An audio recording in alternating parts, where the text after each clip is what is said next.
यहाँ पे पहुँचे थे और जो उप मुख्यमंत्री हैं उन्होंने कहा कि हम आपको टाइम दे रहे हैं मिलने का। 18 तारीख उन्होंने बताया, जो कि मौखिक रूप से बता रहे हैं वो। हम कह रहे हैं कि ये टाइम आप हमें लिखित में दें, लेकिन वो 2 लाइन लिखने में उनको जोर पड़ रहा है और इसीलिए हम यहाँ पे बैठे हुए हैं, धरने पे बैठे हुए हैं यहाँ सड़क के बीच में। जब तक वो हमें रिटर्न में नहीं देंगे तब तक हम यहाँ से उठ के नहीं जाएंगे।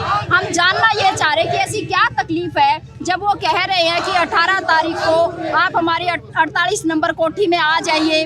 हमने जिन अधिकारियों को कहा कि वहाँ पे जो लेबर डिपार्टमेंट है उसके तमाम अधिकारी उपस्थित होने चाहिए, पंचायत के डायरेक्टर उपस्थित होने चाहिए, उनकी भी उन्होंने हाँ भरी है कि हाँ वो उपस्थित होंगे।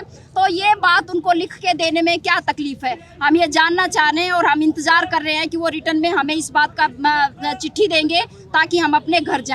ये सब दिहाड़ी मजदूर हैं, थोड़ी थोड़ी कमाई करने वाले हैं, मिड डे मील वर्कर है, आशा वर्कर है, आंगनबाड़ी की वर्कर और हेल्पर है, ग्रामीण सफाई कर्मचारी, ग्रामीण चौकीदार है, चिनाई के मजदूर मिस्त्री हैं। यहाँ पे सब थोड़ी थोड़ी कमाई करने वाले लोग हैं जो अपना एक बड़ा खर्चा करके आज यहाँ पे पहुँचे हैं। अलबत्ता तो जब उनको 10 दिन पहले हमने बता दिया था कि हम आएंगे तो उनको हमसे बात करने के लिए यहाँ उपस्थित होना चाहिए था।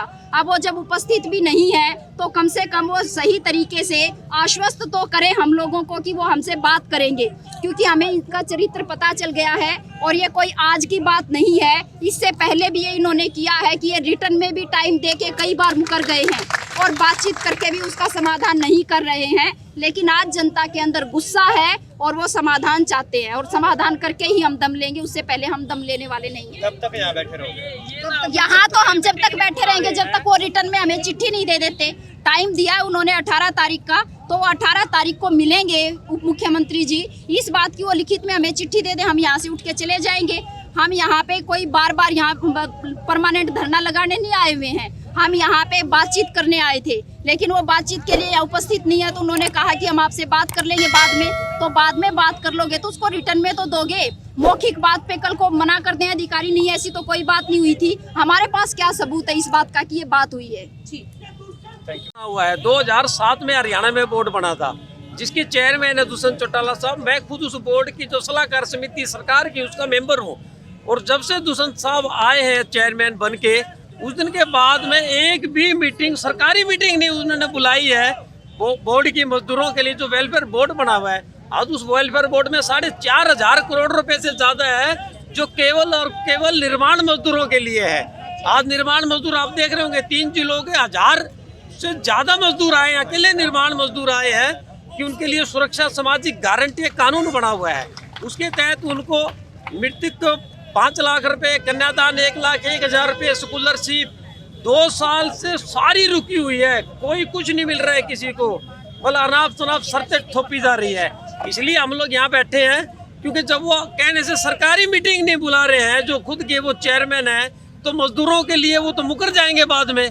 इसीलिए ज़्यादा गुस्सा इसलिए है हमारे संगठन में, हमारे नेताओं में, हमारे कार्यकर्ताओं में कि हमें लिखित में चिट्ठी कम से कम मिलनी चाहिए और ना सिर्फ हमारी यूनियन को बल्कि तमाम अलग अलग जो यूनियनें हैं उनको अलग अलग टाइम देके जो डिप्टी सीएम भी हैं चौटाला साहब और बात करनी चाहिए। और क्योंकि जनता के वो जवाबदेही बनते हैं इसलिए जनता को जवाब भी उनको देना पड़ेगा। हाँ बोलो।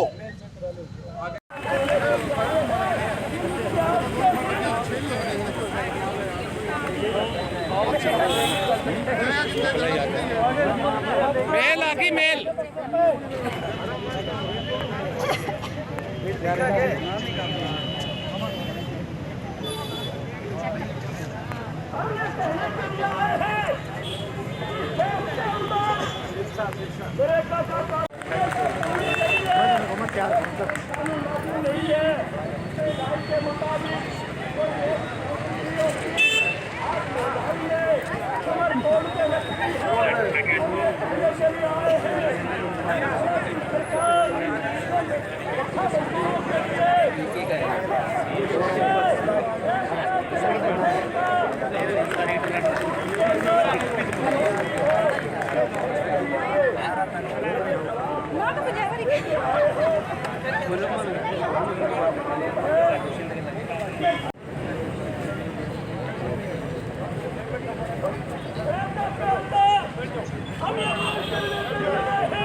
नरेगा का